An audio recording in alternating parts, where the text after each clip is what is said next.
नमस्कार दोस्तों, स्वागत है आपका इग्नू स्टडी सेंटर चैनल में। आज का असाइनमेंट में लेके आया हूँ सीआईटी का, जो कि है CITL, जिसको हम लैबोरेटरी कोर्स भी कहते हैं, जो कि वैलिड है जुलाई 2025 सेशन के लिए और जनवरी 2026 सेशन के लिए। इस असाइनमेंट में मोस्टली आपको जो है वो कोडिंग के रिलेटेड आपको क्वेश्चंस रहते हैं।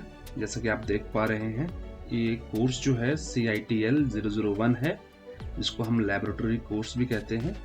और इसकी जो वैलिडिटी है, जिसको आपने सबमिशन करना है, जुलाई सेशन वाले बच्चे जो हैं वो 31 अक्टूबर तक सबमिट करेंगे। और अगर आपने जनवरी 2026 में एडमिशन लेना है तो वो इसको 15 अप्रैल से पहले इसको सबमिशन करेंगे। तो ये 4 से 5 क्वेश्चन हैं आपके सामने। इनके आंसर्स मैंने रखे हैं।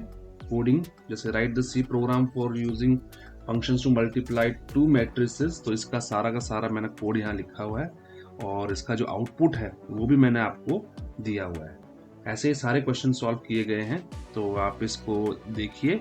और अगर आपको ये PDF चाहिए तो आप दिए गए नंबर पर संपर्क कर सकते हैं मेरे साथ। और अगर आपको हार्ड कॉपी चाहिए तो वो भी अवेलेबल हो जाएगी। इस दिए गए नंबर पे आप मुझे मैसेज या कॉल कर सकते हैं।